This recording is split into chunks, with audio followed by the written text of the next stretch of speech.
lesson, and we are going to really go super, super, super fast क्योंकि we have to cover like three books. Book of proverbs यानी मिसाल की किताब, उसके बाद हमने कवर करनी है वाइज की किताब, और उसके बाद हमने कवर करनी है गजल उल गजलात. So let us begin with the book of Proverbs. और बुक ऑफ प्रोवर्ब्स में जब आप जाते हैं, सो इस कोई मेरे लिए बुक ऑफ प्रोवर्ब्स में से पढ़ दे. प्रोवर्ब्स 1:1-7, इमसाल की किताब, पहला बाब, उसकी पहली 7 आयत. कोई भी मैं पढ़. पढ़ूं? जी जी. ओके। खुदा उनके कलाम में से हम साल उसका पहला बाब और उसकी पहली आयत से पढ़ेंगे। इज़राइल के बादशाह सुलेमान बिन दाऊद की मिसाल, हिकमत और तरबियत हासिल करने और फ़हम की बातों का इम्तियाज़ करने के लिए, अक्लमंदी और सदाकत और अदल और रास्ती में तरबियत हासिल करने के लिए, सादा दिलों को होशियारी, हम्म. जवान को इल्म और तमीज़ बख्शने के लिए, ताकि दाना आदमी सुनकर इल्म में तरक्की करे और फ़हम आदमी दुरुस्त मशूरत तक पहुँचे, जिससे मिसल और तमसील को दानाओं की बातों और उनके मोमो हम्म. महमो मोमो. महमों को समझ सके। हम्म. खुदावंद का खौफ इल्म का शुरू है, लेकिन अहमक हिकमत और तरबियत की हकारत करते हैं।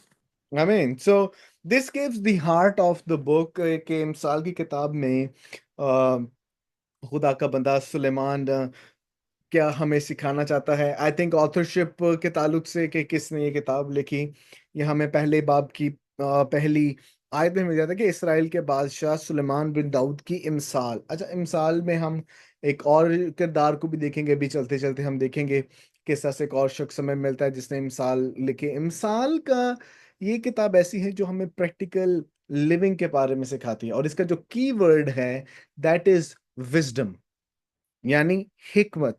क्योंकि 7वीं आयत आपने पढ़ी, उसमें वो कहता है खुदावंद का खौफ इल्म का शुरू है, लेकिन अहमक हिकमत की तरबियत की हकारत करता है. सो ये किताब आपको इल्म और हिकमत में मुआजना और इल्म और हिकमत के ताल्लुक से सिखाती है. Now what are some of the key ideas which are found in this book. इस किताब में से आप क्या सीखते हैं? Number 1, fear of the Lord is the beginning of wisdom, जो आपने अभी 7वीं आयत पढ़ा कि खुदावंद का खौफ इल्म और हिकमत का शुरू है. Number 2, the way of wisdom leads to life. हिकमत की राह पर चलते हुए आपको जिंदगी मिलती है. तीसरी बात, Proverbs illustrate principle not promise. इमसाल की किताब आपको असूल देती है, आपसे वादा नहीं करती. यानी मिसाल के तौर पर आप देखते हैं कि ढीले हाथ कभी भी कामयाब ना होंगे, मगर मेहनत का शख्स के हाथों की मेहनत उसे सरफराज करेगी. लेकिन आप ये देखते हैं कि कई दफा जो ढीले लोग होते हैं या जो सुस्त होते हैं, वो ज्यादा पैसा कमा रहे होते हैं उनसे जो हर वक्त मेहनत कर रहे होते हैं. सो दिस बुक, ये किताब आपको प्रिंसिपल असूल सिखाती है, मगर वादा नहीं करती. उसके बाद ये किताब हमें रेट्रिब्यूशन प्रिंसिपल के ताल्लुक से सिखाती है. रेट्रिब्यूशन प्रिंसिपल हमने जबूर में भी ये सीखा कि रेट्रिब्यूशन प्रिंसिपल क्या है. RETRIBUTION, retribution principle. Now retribution principle से मुराद यह है कि अच्छा करो अच्छा मिलेगा, बुरा करो बुरा मिलेगा. ठीक है, ये रेट्रिब्यूशन प्रिंसिपल है. अच्छा, अच्छे को अच्छा, बुरे को बुरा मिलेगा. पर ऐसा हमें ये किताब और ज्यादा गहरे तौर पर सीखने समझने की सलाहियत अता करती है. नाउ हमने प्रोवर्ब्स की देख ली कि किस तरह से इसका पर्पस क्या है, पर्पस आपको मकसद क्या है इस मिसाल की किताब का, वो हमें पहली 7 आयत में मिल जाता है. Now are the function of the proverbs. इसके 4 फंक्शंस मैं आपको लिखवा रहा हूं। नंबर 1, ये हमें अमली जिंदगी के ताल्लुक से सिखाते हैं।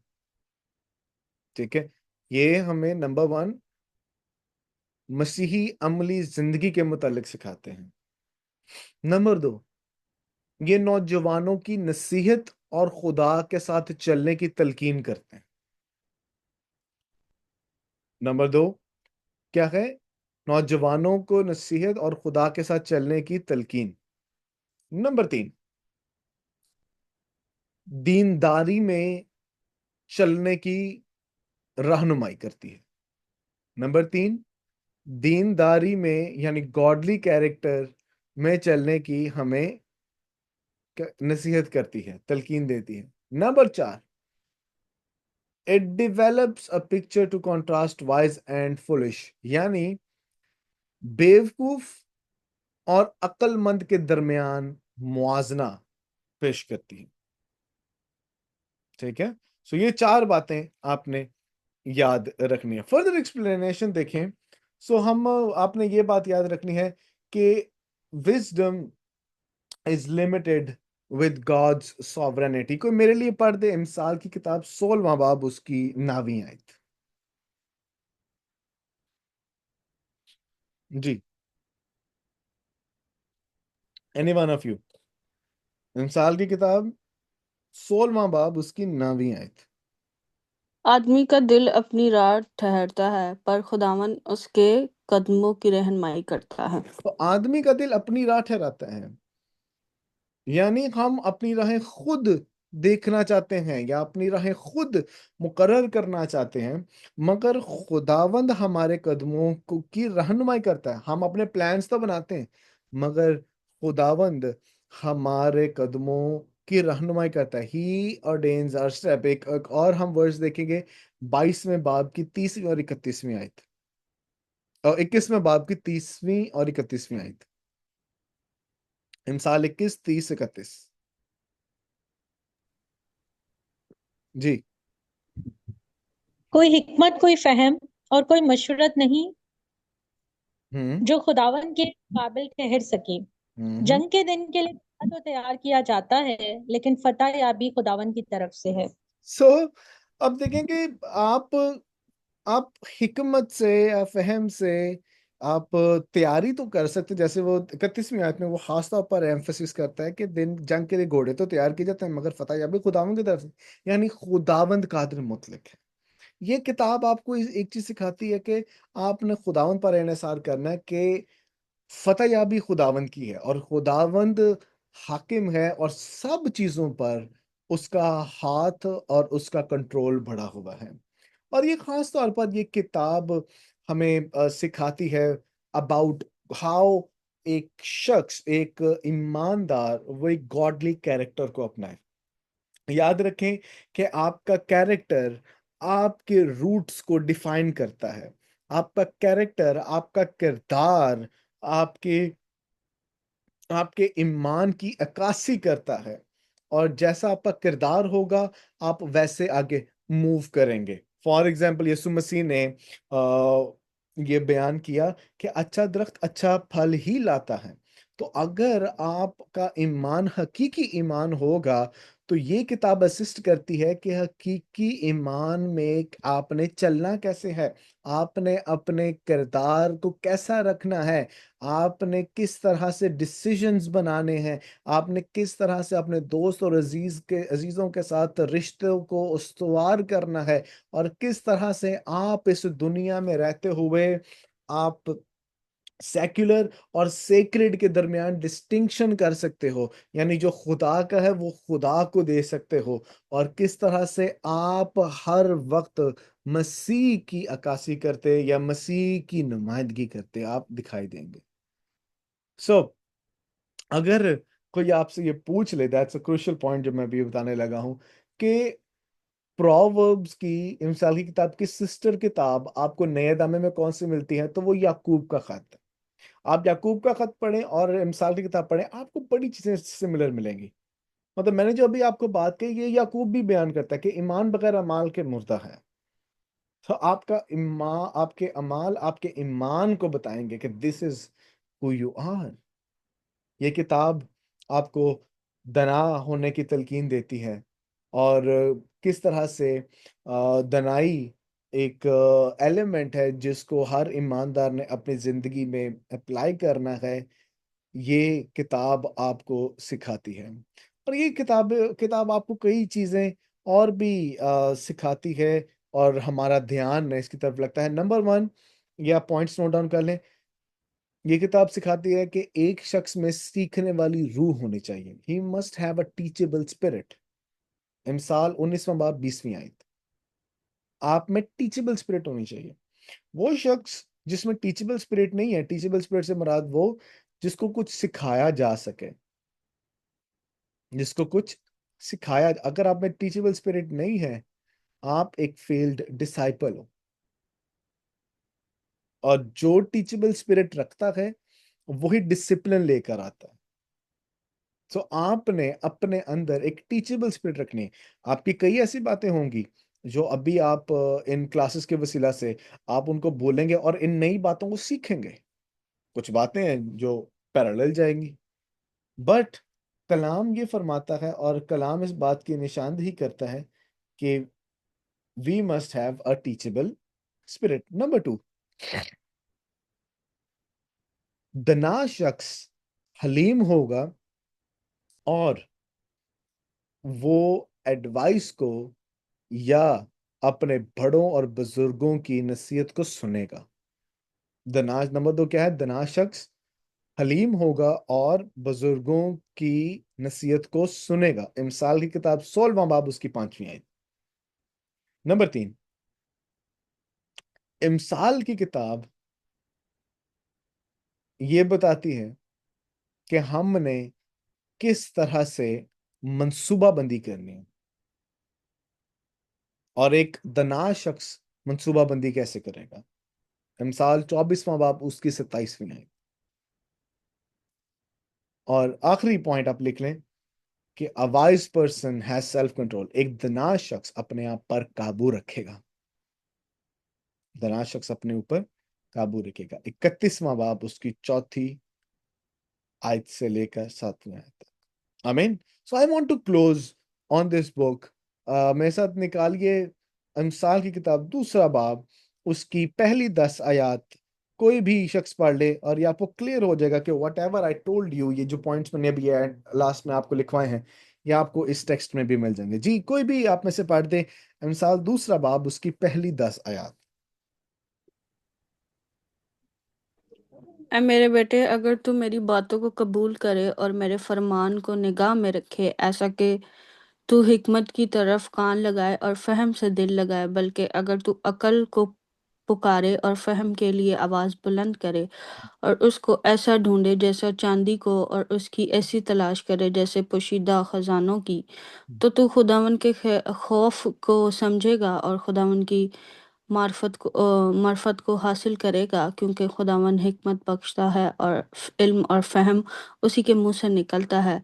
वो रास्तबाजों के लिए मदद तैयार करता है और रास्त रूह के लिए सुपर है, हम्म। ताकि वो अदल की राहों की निगहबानी करे और अपने मुकद्दसों की राह को महफूज रखे। तब तो सदाकत और अदल और रास्ती को, बल्कि हर एक अच्छी राह को समझेगा, क्योंकि हिकमत तेरे दिल में दाखिल होगी और इल्म तेरी जान को मरगूब होगा। हम्म।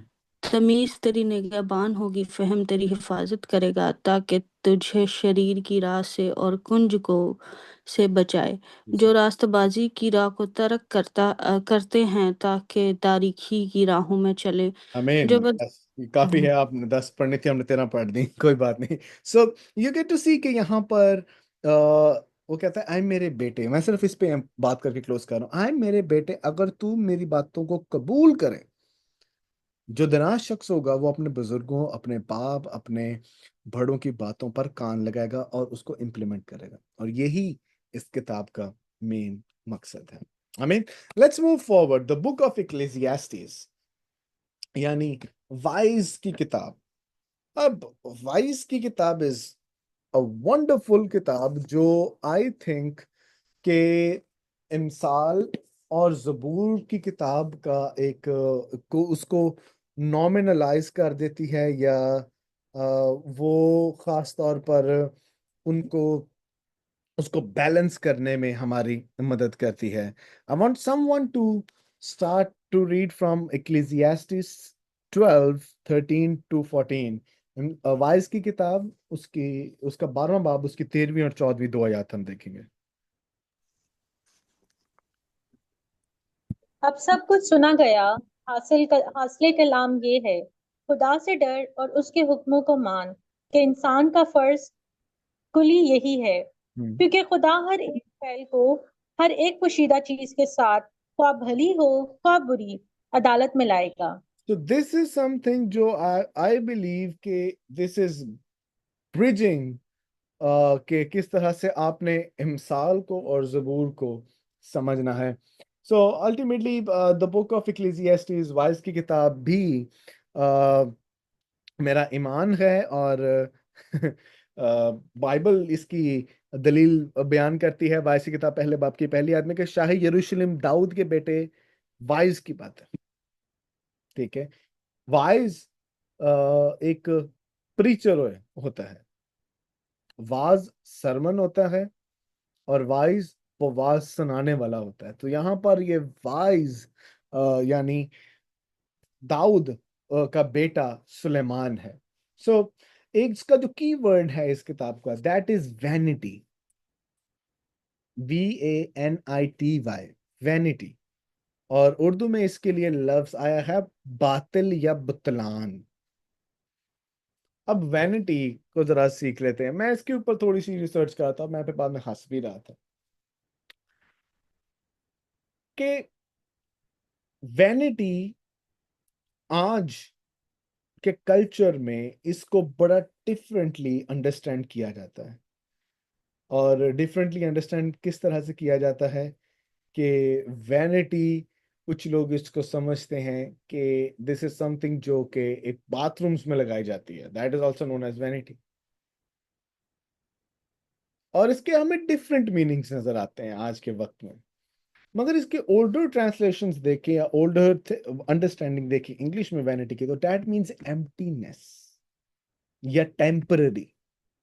और ये किताब बताती है कि जो कुछ आप इस दुनिया में देख रहे हैं दैट इज टेम्पररी, ये लिमिटेड टाइम के लिए है, इट विल विदर अवे। और इस किताब के जो की आइडियाज हैं वो इसकी काशी करते हैं कि देर आर 3 की आइडियाज जो मैं शेयर करूंगा। कि नंबर 1, ये नोट डाउन कर लें आप सब। Number 1, life should not be expected to be fulfilling, self fulfilling. आपने इस जिंदगी में ये तवक्को नहीं करनी कि वो आपको मुकम्मल तौर पर शेर करेगी। अब हाँ, बाइबल का ये भी वादा है कि शेर बबर के बच्चे तो भूखे रहा आज तुम्हें रहेंगे, मगर मेरे तलबगार अब तक कभी भूखे प्यासे नहीं रहेंगे। बाइबल ये भी बयान करती है कि तुम नहीं बल्कि साथ ठहराएगा। बाइबल ये भी बयान करती है कि तू कभी भी मतलब तू मुझसे मांग तो मैं कौमों को तेरी मिरास कर दूंगा। बट ये भी बात याद रखनी है कि इस लाइफ में आप कभी भी पूरे तौर पर फुलफिल्ड नहीं होंगे, आपको पूरे तौर पर अपसेर नहीं होंगे।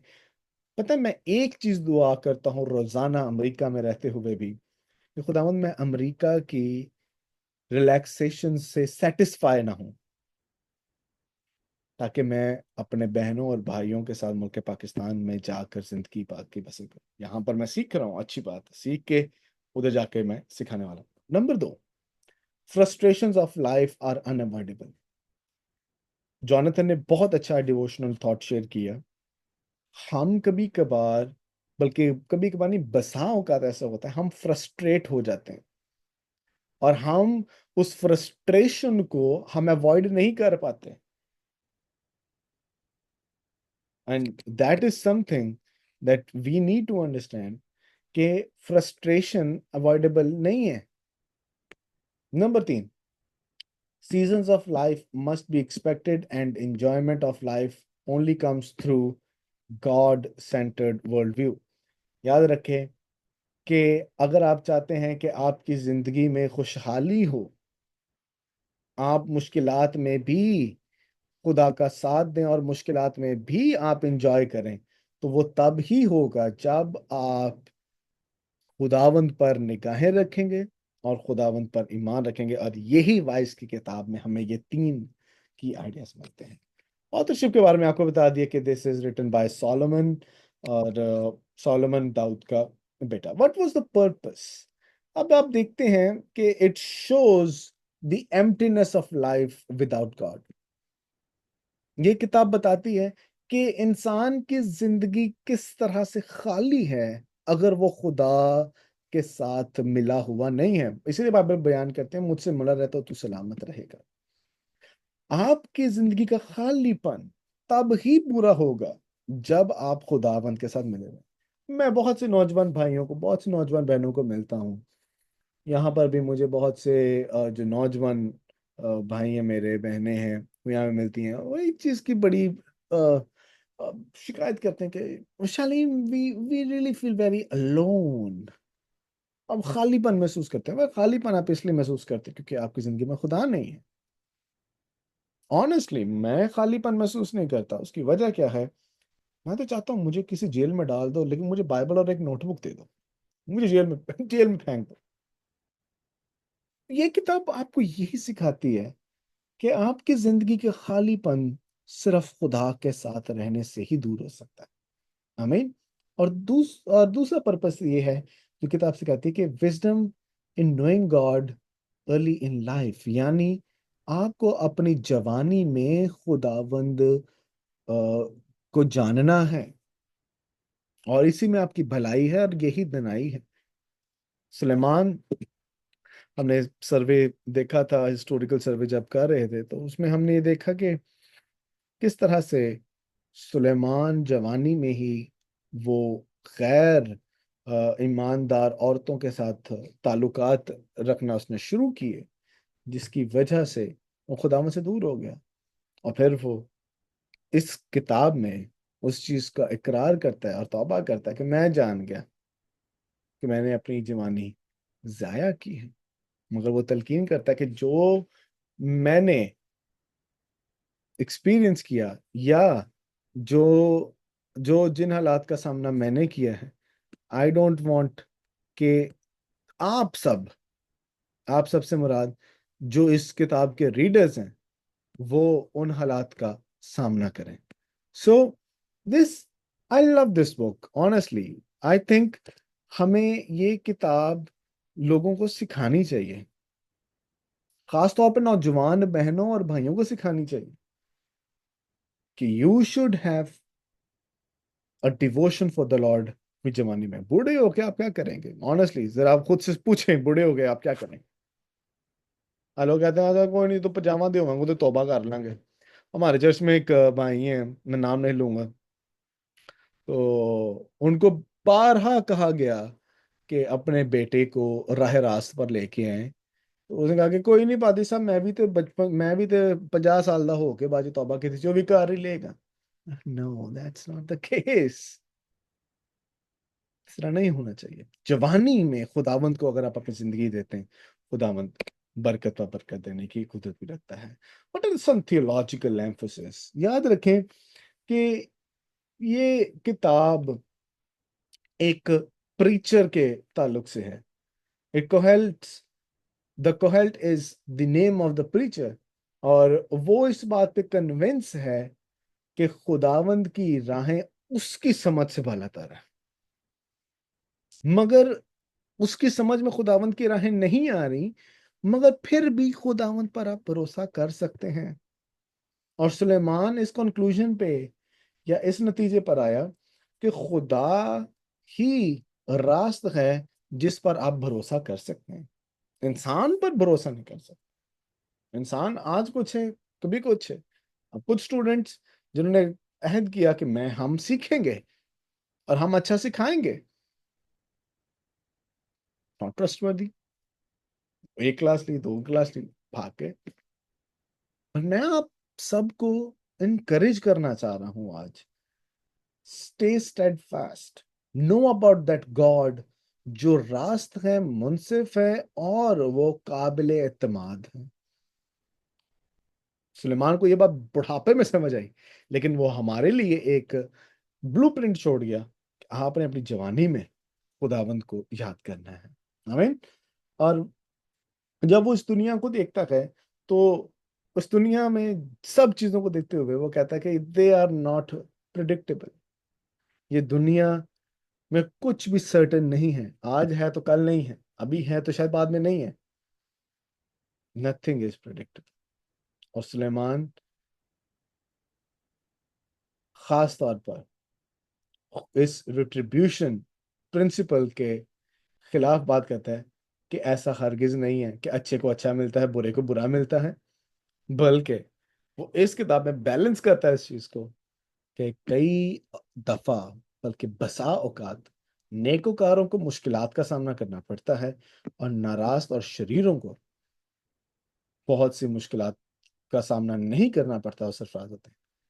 और आई थिंक जोनाथन ने बहुत अच्छा आज डिवोशन दिया कि किस तरह से साम्स 23 में आसिफ लोगों को देखते हुए वो खुदावन से शिकायत करता है। सुलेमान ने ये इस बात को ऑब्जर्व किया कि किस तरह से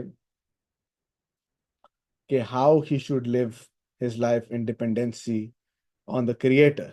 और उसने इस बात को रिकग्नाइज किया कि खुदा ही उसका खालिक है, खुदावंद ही ने उसको बनाया है, उसके खल्क किया है, और सब कुछ खुदावंद के हाथ में है। मगर ये सब कुछ बातिल ही बातिल है। पहले बाब की दूसरी आयत पढ़े तो वो कहता है बातिल ही बातिल, वाइस कहता है बातिल ही बातिल, सब कुछ बातिल। This is temporary, everything is temporary, life is temporary, relationship is temporary, every other thing that you see is temporary, मगर इटर्नल खुदा है। आमीन। तो विजडम कंक्लूजन्स जो यहाँ पर सुलेमान शेयर करता है, number one, we need to fear God. हमें खुदावंद का खौफ मानना है और उसके हुक्मों को मानना है। आमीन। खुद नंबर वन क्या है wisdom conclusion?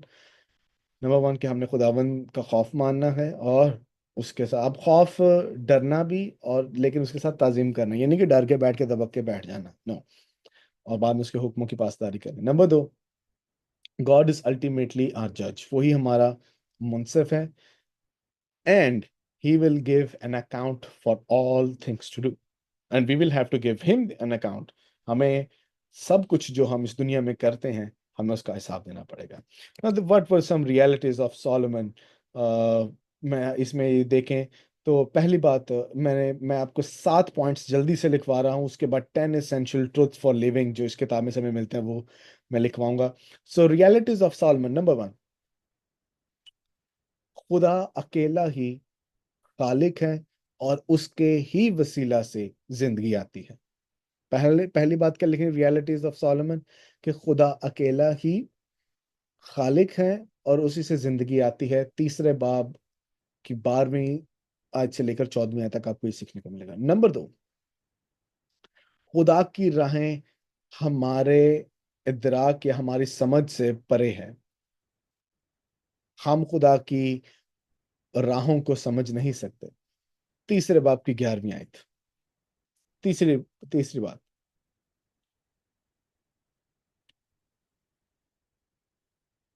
people are always striving for more wisdom, pleasure, wealth. आज इंसान हिकमत, दनाई, दौलत के पीछे भागता है, मगर फिर भी खाली है, क्योंकि ट्रू सेटिस्फेक्शन खुदा से ही मिलती है। आमीन।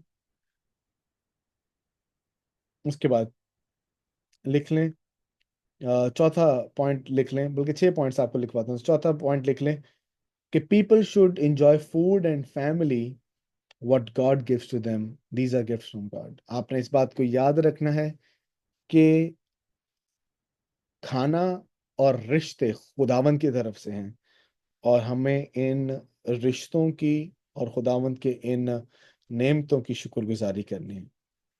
अगला पॉइंट आप लिखें, life is a vapour and the activities are temporary.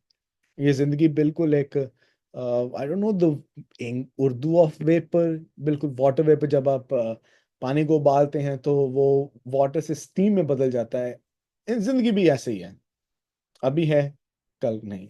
Now, what are the 10 essential truths for living? Number one, लिख लें, anything that does not have eternal value, it has no significant value। कि वो चीज जिसकी कोई अबदी value नहीं है, उसकी कोई वैल्यू नहीं।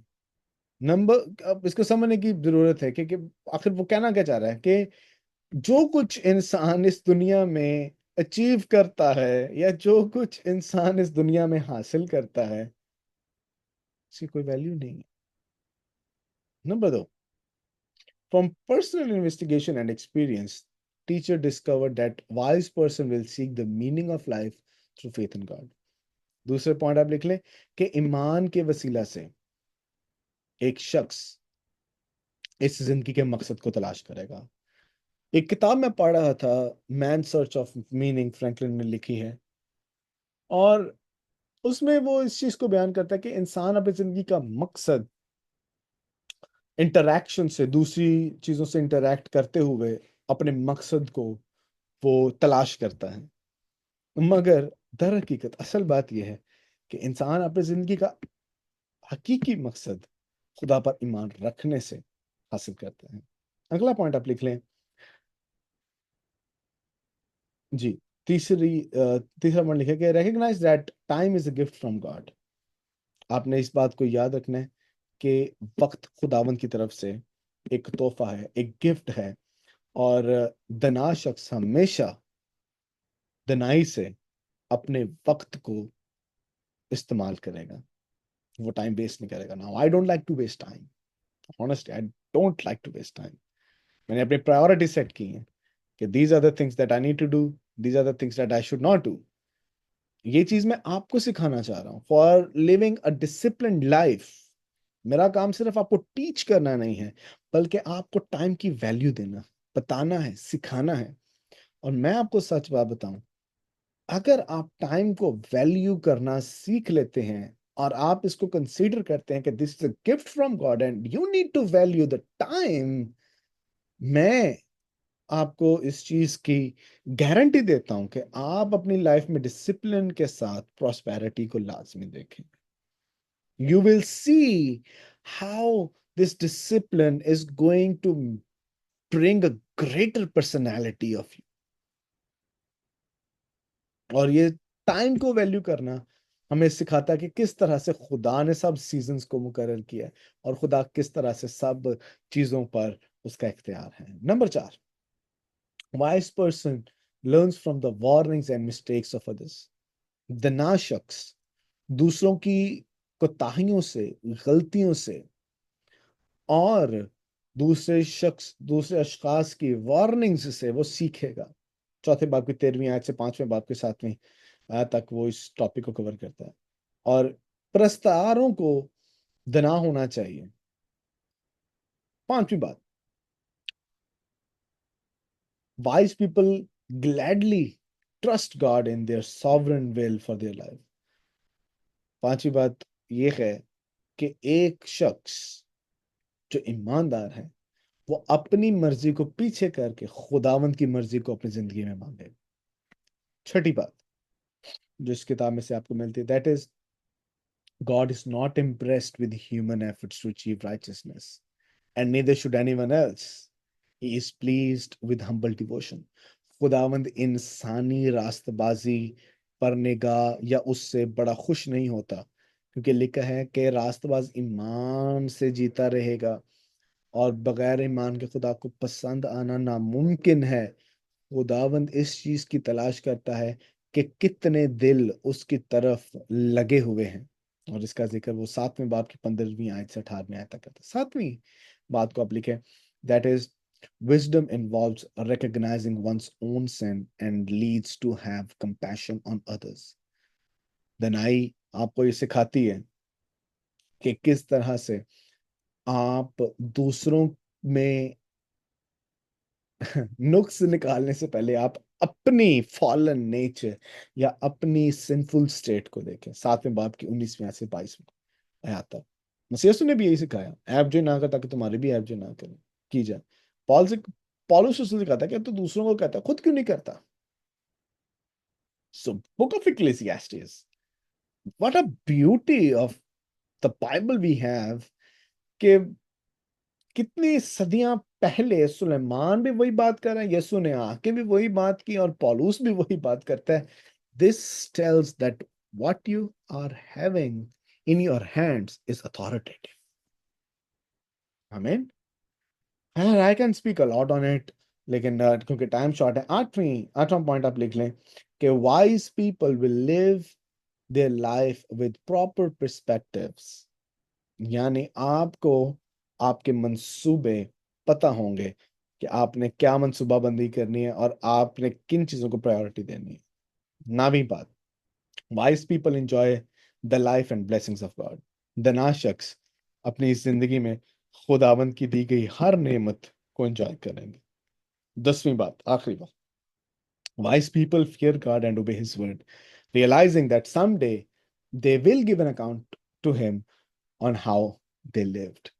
10वीं बात यह है कि दना शख्स इस बात को एक्नॉलेज करता है, तस्लीम करता है कि एक वक्त आएगा कि उसे खुदावन के सामने खड़ा किया जाएगा और हिसाब लिया जाएगा, और इसी वजह से वो खुदावन की ताज़ीम भी करता है और उसके कलाम पर अमल भी करता है।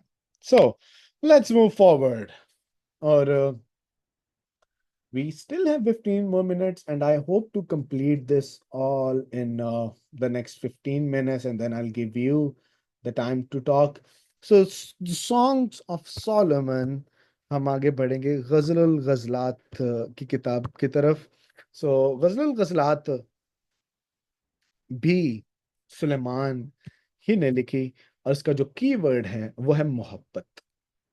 कीवर्ड मोहब्बत है। What are some key ideas in this book? Well, there are 4 जो मैं आपको लिखवा रहा हूँ। Number 1, goodness of humanity created male and female in imagery in God's image।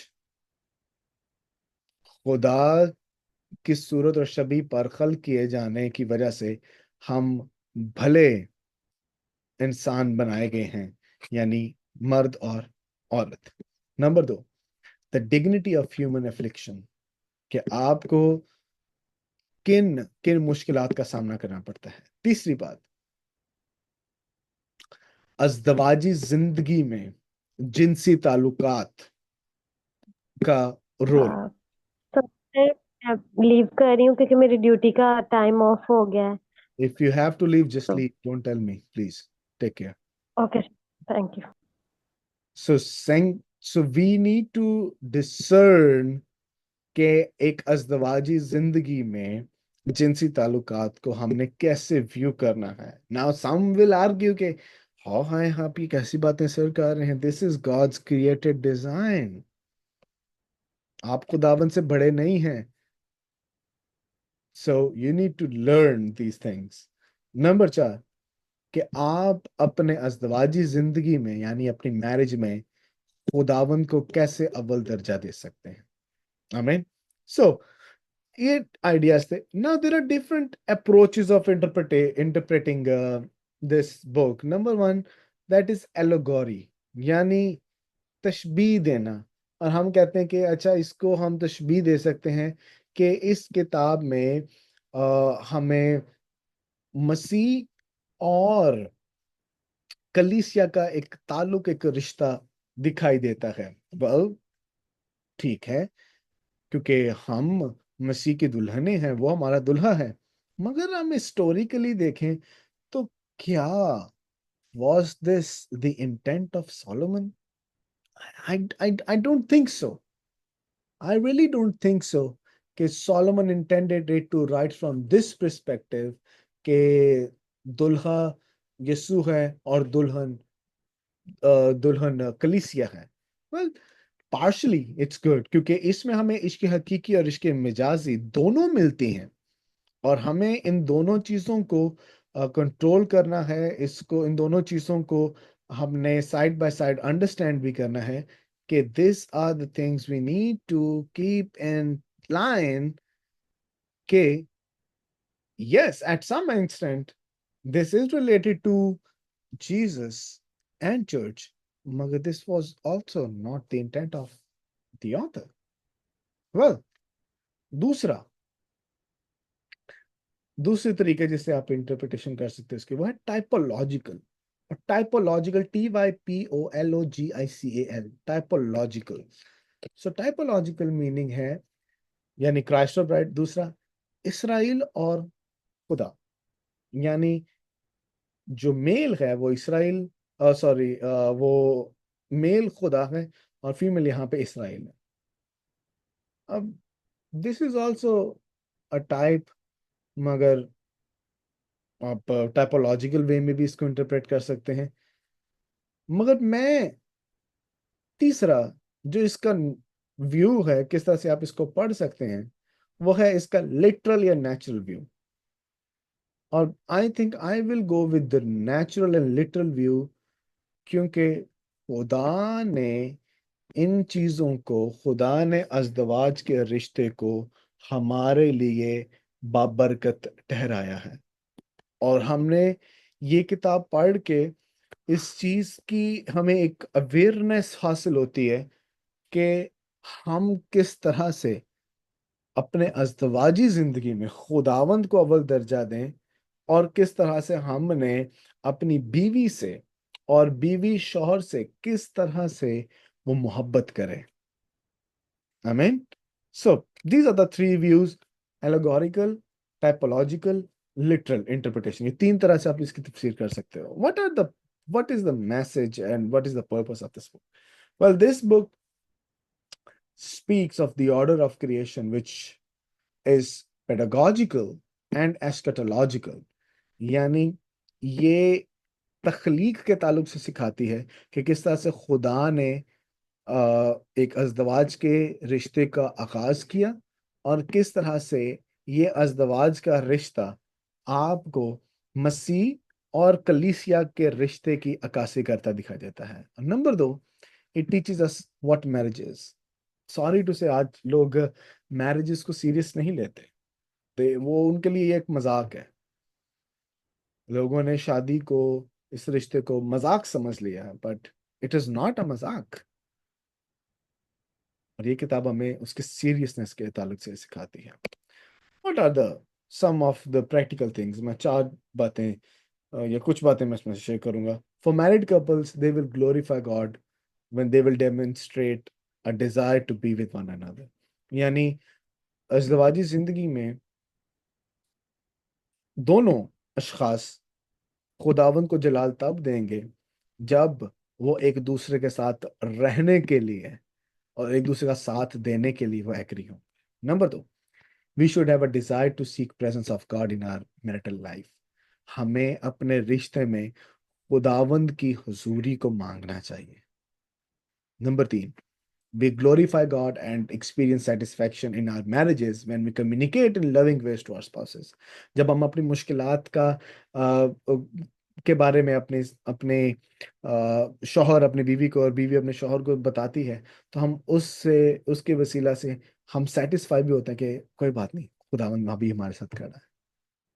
कई ऐसे हालात होते हैं जिनमें से मैं गुजर रहा होता हूँ, कई हालात ऐसे होते हैं कि बस अल्फाज नहीं हैं, आंसू हैं, मगर बीवी से शेयर करके मुझे सेटिस्फेक्शन होती है कि कोई बात नहीं, खुदावंद साथ खड़ा है। और चौथी बात ये कि किस तरह से आपने एक दूसरे के साथ गहरा रिश्ता आपने डेवलप कर। आमीन।